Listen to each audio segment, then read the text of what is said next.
Alright, magandang tanghali po sa inyong lahat mga kababayan, Batang Maynila Toys. Pag-usapan natin yan pong nangyari ngayon dyan sa Senado. Nagaganap po itong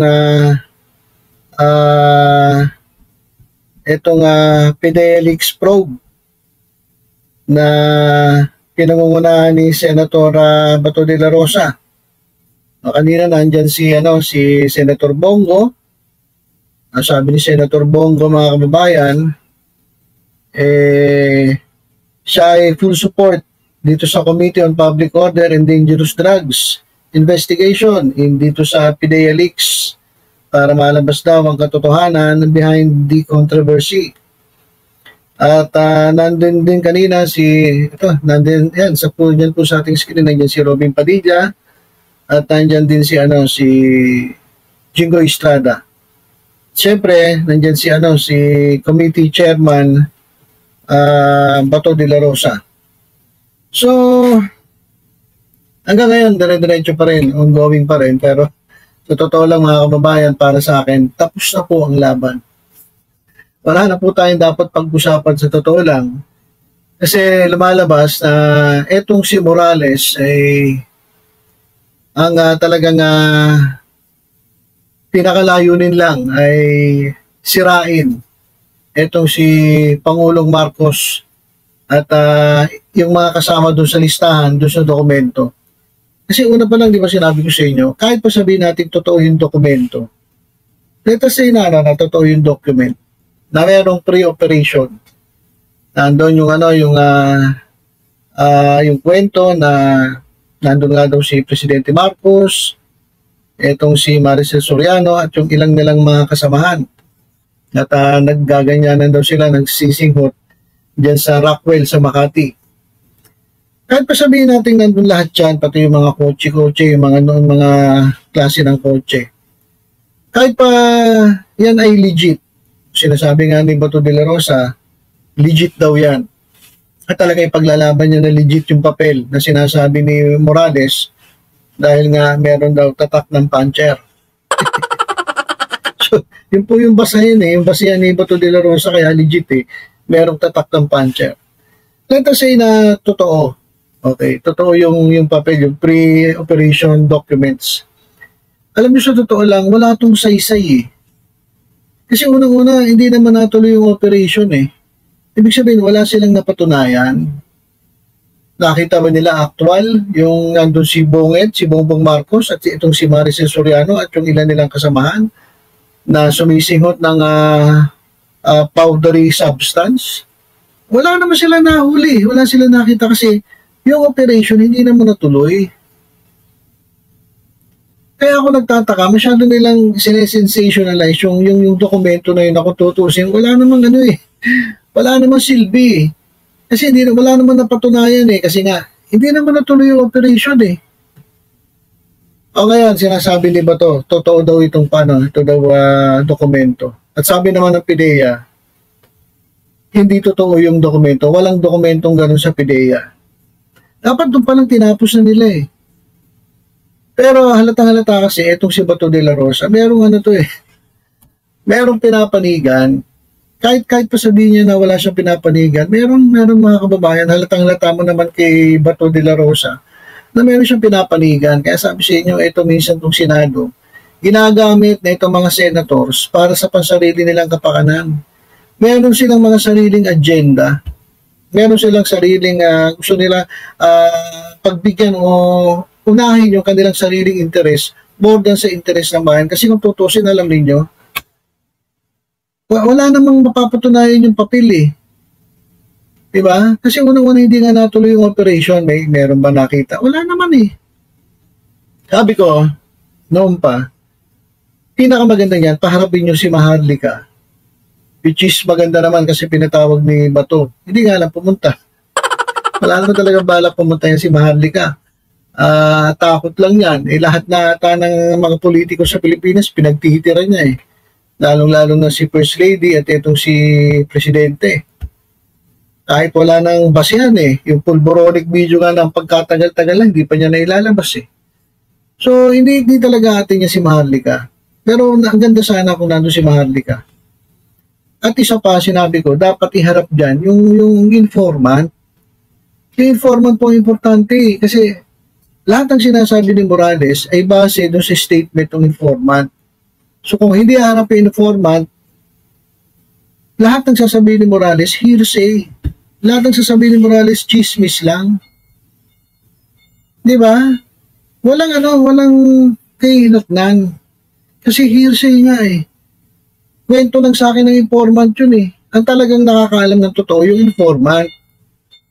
So ito ngayon, tinanong ngayon ni Jingo Estrada, itong si Morales. Nasaan na yung informant? Ano pangalan ng informant? Sagot ni Morales. Hindi niya na raw matandaan. Hindi niya raw kilala. Kahit yung gender, kung lalaki o babae, hindi niya raw matandaan. So, ibig sabihin, napakasinungaling na itong Morales na to, sa totoo lang. Imposible, hindi niya alam yun eh. Kalokohan eh. Kaya sinasabi ko, noong pa sinasabi ko, baka naman ito invento lang para talaga siraan itong si Presidente at itong si First Lady at pati si Maris Soriano, dinamay mo pa. Oh, kasi pwedeng gawa-gawa lang nila eh. So parang ngayon na lumalabas ganun kasi total nila ilabas yung informant tapos sasabihin na hindi niya kilala yung informant. Diba kalokohan? Ito panoorin natin yung video na kung saan ito nga tinatanong ni Jingo Estrada itong si Morales tungkol sa informant. At talagang dito pa lang mga kababayan masasabi ko na tapos itong laban. Wala na tayong dapat pag-usapan kasi dito makikita kung gaano kasinungaling etong si Morales at hindi na ito dapat pinaniniwalaan at dapat hindi na nga ito pinagsasalita dyan sa sa Senado eh. Dahil unang-una sa credibility pa lang, ang daming kaso, ang daming pagsisinungaling, meron siyang mga pending cases, nakasuhan pa ng false testimony. So, sirang-sira yung credibility na itong ni Morales. Tapos biruin mo pa ikot-ikutin kayo dyan ng taong ito na ubod na sinungaling. Kaya ito mga kababayan, dapat matagal na hininto ni De La Rosa to eh. Pero syempre may sariling agenda kasi si De La Rosa eh, kaya hindi niya mahinto. Pero dito talagang dito pa lang mga kababayan, dapat tinapos na itong usapan dyan sa Senado na yan. Ito, panoorin natin. 7 operatiba, Your Honor? 7 personnel of the PIDEA Intelligence, yung PIDEA IIS, Intelligence Investigation Service. Paano yung Your Honor walang nakilala? Last hearing daw, the authority to operate provides that, may nagtanong sa'yo, hindi ko alam kung sino, the authority to operate provides that 7 other personnel of the PIDEA Intelligence Investigation Service, or yung tinatawag na IIS, were supposed to join the anti-drug operation against Bongbong Marcos, Kabonget. Correct? Am I correct? Your Honor, wala akong natatandaan na May nagtanong pa sa inyo during the last nila. May nagtanong pa sa inyo during the last hearing kung sino yung mga 7 personal ng PIDEA na yun. Wala kang naalala ni isa. Last hearing, Your Honor, wala akong nagtanong sa akin na tungkol po doon sa 7 operatiba. Sige, ako magtatanong sa iyo. Sino itong 7 personal na ito ng PIDEA? IIS. Nandyan po, Your Honor? Na Senator Jinggoy, maybe you're referring to yung 7 na nag-execute ng affidavit na hindi nangyari yung operations na ginawa nila? Because that was not, I presided that hearing at hindi ko narinig yung sinabi niya na 7 na kasama niya sa operation. Meron ka ba binanggit na? Wala, Your Honor eh. Wala akong natatandaan na nagtanong kayo na sino-sino yung elements. Ang nandyan lang, yung kung ano lang po yung entries na naandyan. Okay. You were also saying that when you got dismissed or separated from PIDEA, you left the alleged authority to operate in the pre-operation report at the IIS. Tama ba? Yes, Your Honor. Nandun sa opisina. Do you have any proof that you did have to send documents to IIS? Wala. Informal lahat po sa yung ginagawa namin, Your Honor. At nung umalis kami doon, nung na-transfer kami, hindi na kami nakabalik, Your Honor, doon sa opisina na yun. Ultimo nga po, yung case folder ko na lang. Paano, educate me, paano nabanggit ang pangalan ni Presidente, pangalan ni Marcel Soriano, at iba't iba pang personal? Your Honor, ito yung confidential informant na nakunan ko ng statement. At ito, Who is this confidential informant? hindi ko po maalala, Your Honor. Anak ng Sa tagal- pagkawala. Sa tagal po, Your Honor. Alam mo, ikaw, Morales, nagbabanggit ka ng pangalan ng mga personalidad, ultimo pangalan ng presidente, ultimo pangalan ng mga iba't ibang sikat na artista, na wala ka na may ebidensya. Your Honor. Sinasabi, galing sa informant. Your Honor, Sandali yung- lang. Can you just let me Yes, Your finish? Ang sinasabi mo, galing sa informant. Ngayon, ang sinasagot mo sa akin, hindi mo natatandaan kung sino informant mo? Ha? Am I correct? Hindi mo natatandaan? Your Honor. Naninira ka lang ng tao eh. Your Honor, pagpaumanhin niyo po, ako po bilang investigador, kumuha lang po ako ng salaysay. Ang confidential informant po, yung nag-declare. Yung pong lahat ng kanyang testimonya, nireduce ko po yun doon sa kanyang sworn statement. Ang aking motivation para kunan siya ng salaysay ay dahil doon sa dala niyang litrato, 5 pirasong litrato. Na yung litrato na yon, na pinlink, magmula doon sa kanyang cellphone, pinakita, Your Honor, yun. Pinakita yun. Yung mga, ano na yan, yung mga tao na naandyan, siya po mismo ang nag-declare. Kahit kilala ko o nakikilala ko yung tao na naandun sa picture, tinanong ko po sa kanya. Kahit kung ano yung ginagawa doon, tinanong ko po sa kanya. Hindi ko po siya pinangungunahan. Your Honor, sa dami ng mga nahawakan kong kaso sa PIDEA, hindi po kara-kara, kagaya nga sabi ko po sa inyo, yung mga dokumento, kinakailangan ko makita para maging specific po ako. Mayroon akong ibang naaalala, pero pagpaumanhin po ninyo, hindi po lahat o kabuuan maaalala ko. Pero imposible na hindi ko po matandaan, Your Honor. Ito po yung, siya po ang nagsabi doon. Bigyan mo ako dokumento na Your Honor, nandun nga po sa PIDEA. o nasa Doon po naiwan yun. Hindi naman po ako nag-uuwi. o Pidea, meron bang pangalan si Marcel Soriano at saka si Presidente Marcos? Your Honor, in the pre-operations report, there is no such name. But there's a hidden phrase there. No mention of the name Bongbong Marcos There is the name of Bongbong Marcos alias Bonget, Your Honor. na involved? No, I mean in the pre-operations. I'm referring to the pre-operations report, Your Honor. But the drug list, There is no name of the Oh, president, see? Your Honor. Marcel Soriano. No name, Your Honor. Your Honor, ito po even si Pangulong Senator Duterte. Jinggoy, if I may, Jonathan, Your Honor. yung ayaw, klaruin natin ito talaga bang nakalimutan mo na kung Eto mga kababayan, eto na, to the rescue na to si Bato. Sabi ko sa inyo tutusin dapat ihinto na to Pero merong to si Bato de la Rosa, meron tong sariling interest May sariling interest to.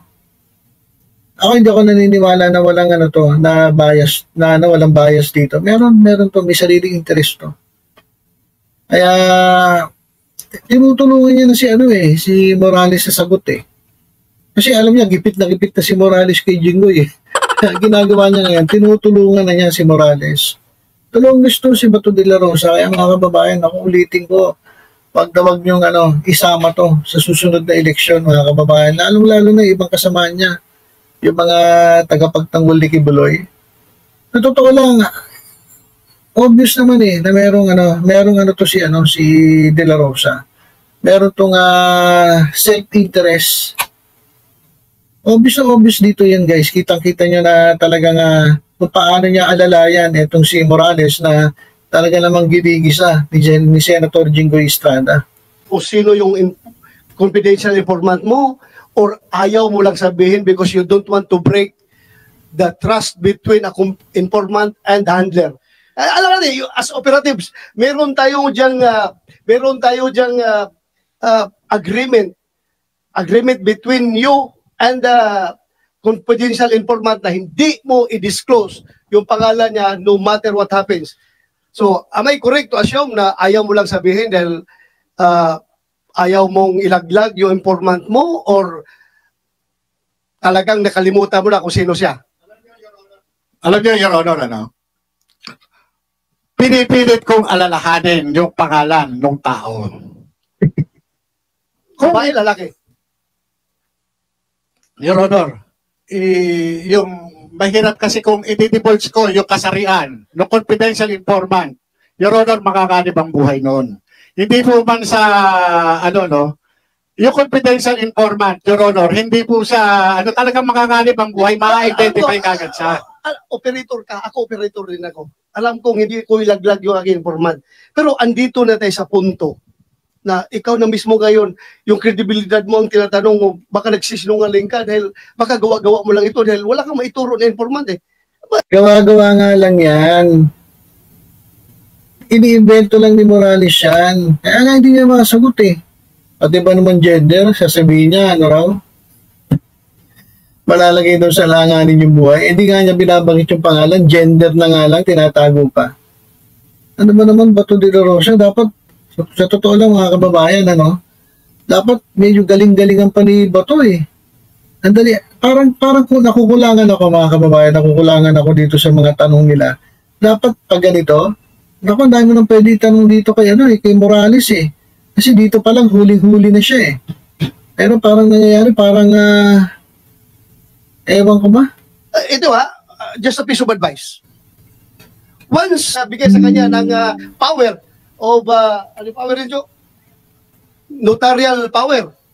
Ibibigay niya yan. So, ultimately, magiging public document yan. Hindi mo na yan maitatago. So, ngayon, tanungin natin, are you just hesitant to break your code of honor, your relationship between you and the confidential informant, or talagang wala ka nang maalala? Kasi your reputation is at stake here. Your Honor, Your reputation is as a resource person is at stake here.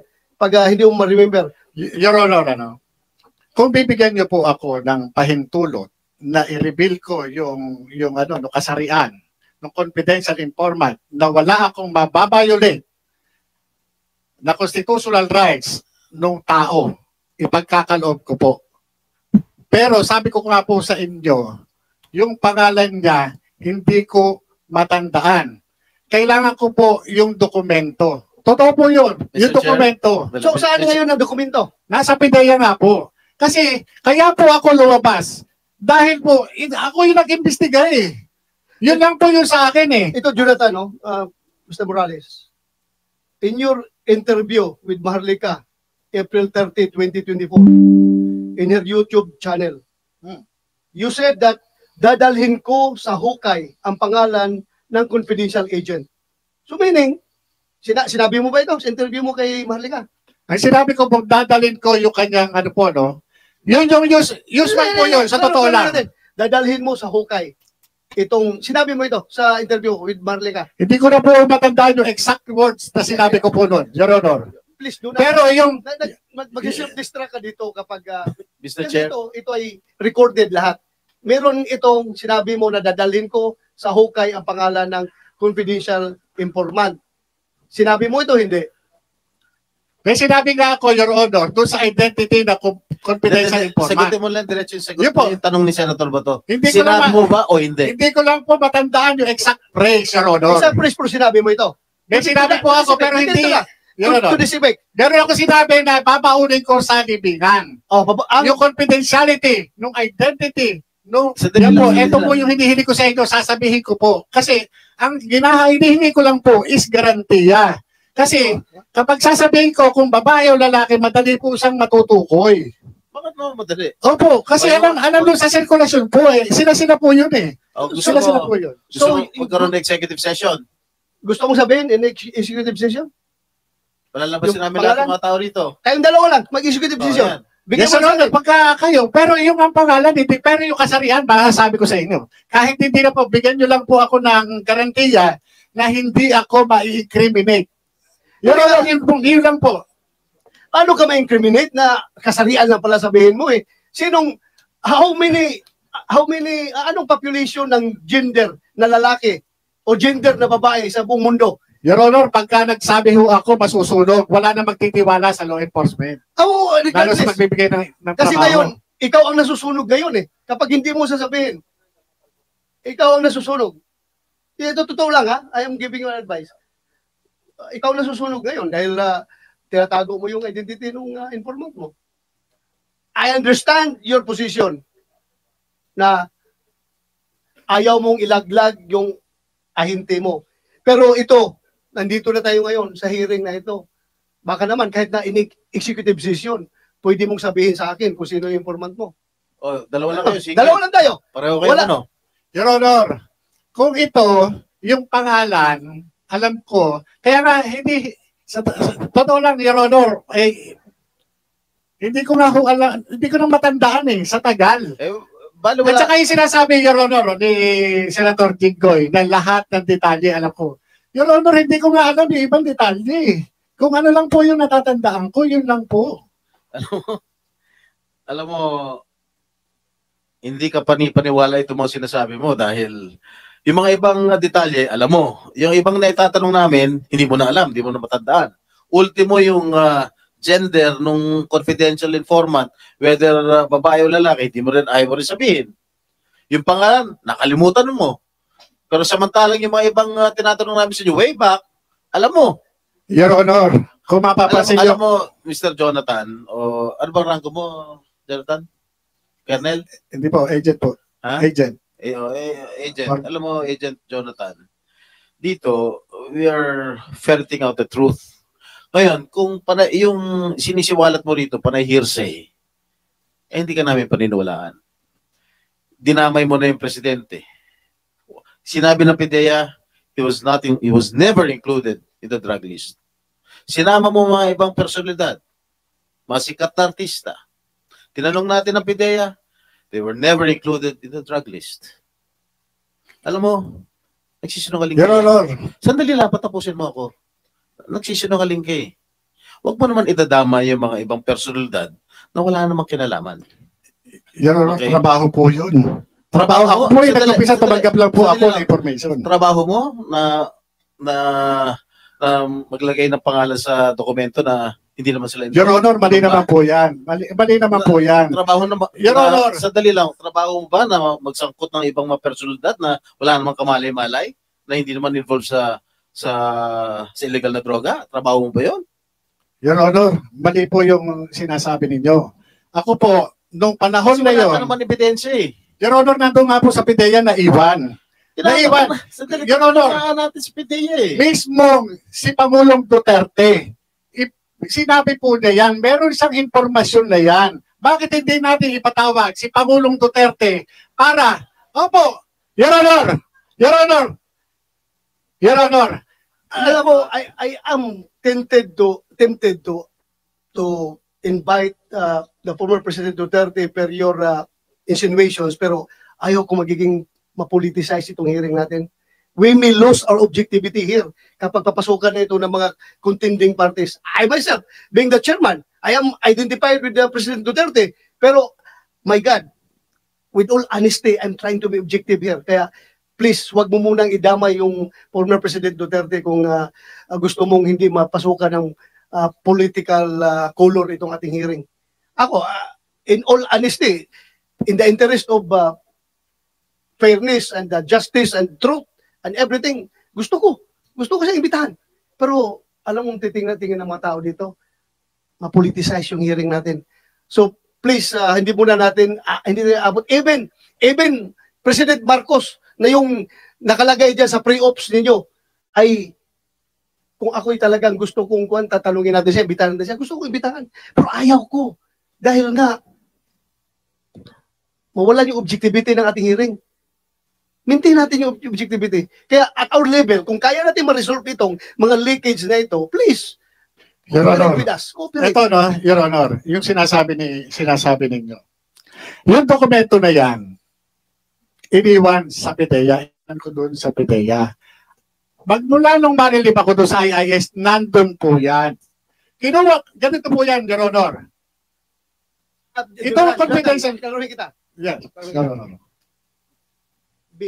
Ako being the chairman, naniniwala ako na yung papel mo is authentic.